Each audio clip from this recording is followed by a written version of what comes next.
What is up, YouTube? Frost the Hobidon is here, and we're going to look at issue 3 of IDW Sonic. Let's begin, shall we? We first off see our favorite blue hero meet in the new town village, and see one of the Death Egg robot sentinels being destroyed, and our favorite Red Echidna beat him to the punch. After Sonic and Knuckles start greeting each other, they want to know what's up with the closed doors behind the walls of the city. Knuckles been trying to figure that out himself. As he shouts out for a villager to let them in, the villagers said they can't under orders. And they want to know by who, he cannot say. So our favorite blue hero and Red Echidna decides they ain't buying that, so they might as well climb on top. When they got inside, the villagers were hiding inside the city, and they were all running scared. Seriously, they freaked out when the blue heroes are. The villagers told them they shouldn't have done that and they shouldn't have entered here. And Sonic wants to know why, what's so wrong, then why they cannot help them out. Let's just say that the enemies who took over this town took all their weapons and Wispons, and they want to know who. Two mercenaries, he says.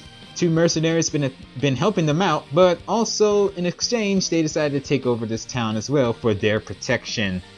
And judging by the photo, they're being a bunch of jerks. Sonic and Knuckles ain't having that, so they decide to take down these military clowns, as well as taking out some robot badniks on the way. When they get inside the storage facility, they see the captured Wispons and the Wispons and the Wisp all feeling scared. Knuckles is a bit concerned that these little guys been helping them out throughout the war against the Eggman Empire, and Knuckles is not having it for how these guys are treating them. And Sonic agrees. And as the next page shows, we see the two mercenaries, and I'm gonna be honest with you, the artist who done this is created by Jennifer Hernandez. I hope I'm pronouncing your name there. She is one of my favorite artists, and her art style is really fantastic. This isn't her first time doing this certain art style. She has worked with Archie Comics and added some of her characters, as well as Crystal the cat and Jade the cat, as they are fanning leaves, acting like servants to them, since these skunk guys are a bunch of jerks. She's very lucky to add one of her OC characters into the comics, and that is actually very cool. Sonic is saying, wow, these guys gives the hooligans look like a class act. A shout out to the Team Hooligans. So Bean, Fang, and Bart the polar bear, they exist in this universe. Knuckles is basically ticked off and is not having it, but Sonic is making sure he's keeping a cool head and had to get the people out of there first and then set these guys straight. And Knuckles is right, and after we set them all straight, then they beat them up.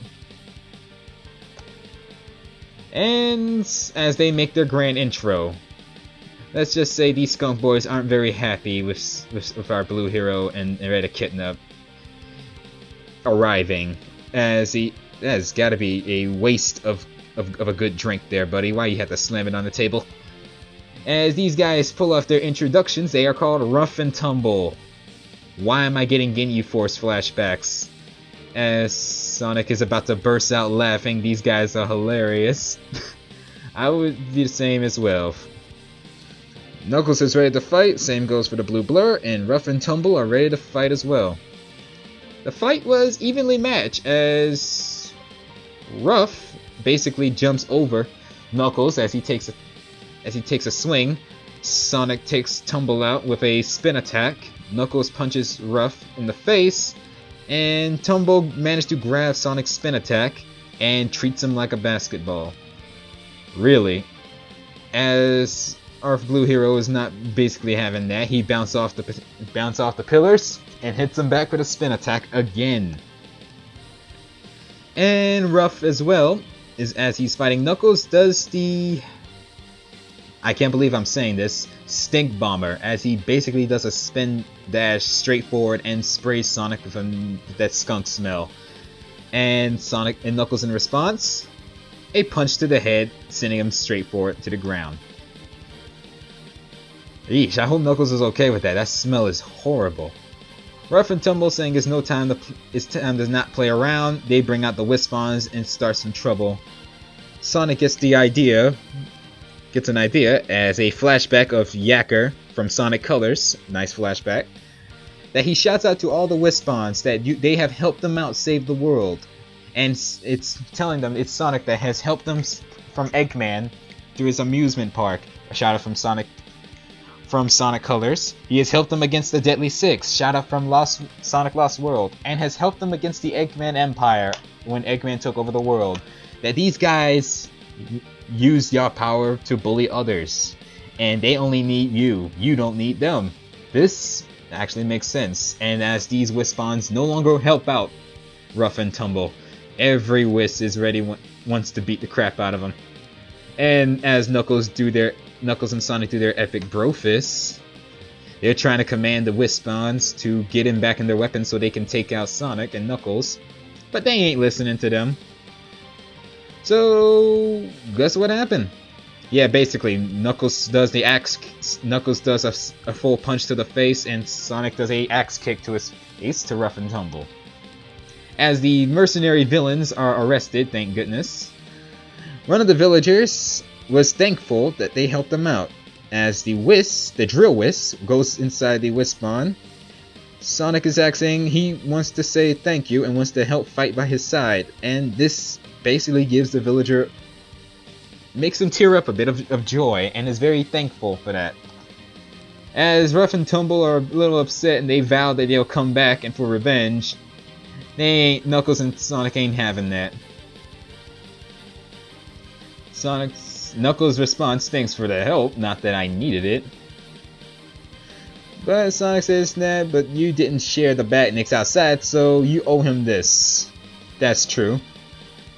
As they celebrate their victory, they decide to have a party in the city, as freeing the villagers and the Wisps basically is a good victory.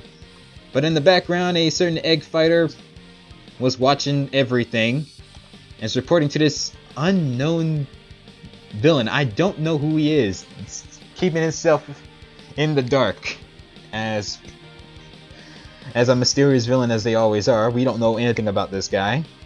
And he makes a comment saying that Knuckles decided to play hero on the ground, leaving the Master Emerald unprotected. Oh boy. Well, I gotta be honest with you.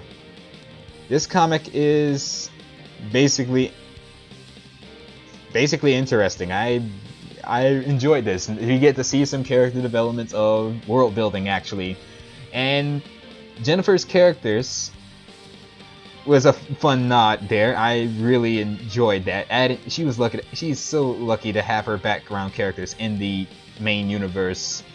This makes sense that this IDW Sonic is basically straight from the video games. All the events from the video games happen. So yeah, I can't wait for the next issue. And for the next issue, because I have already read the other issues, and I'm going to do reviews on those, so don't worry about them. As next issue, we are going to look at issue 4, where a certain fiery cat and the new character Tangle makes her appearance. So I'll get onto that and make a certain review on that, as I'm fired up and ready to do these reviews if I get the chance. Who knows? So thank you guys for watching. I hope you enjoyed this review. Leave a like, comment, subscribe. I hope you enjoyed this issue. What were your thoughts on this issue? Do you like the take they are going with? Do you like the characters so far? And what are your thoughts on this mystery villain? Because he's not shown his face. My guess is Egghead. Who knows? We'll find out next time. So take care, have a great day, be safe, and most importantly, stay frosty, everybody.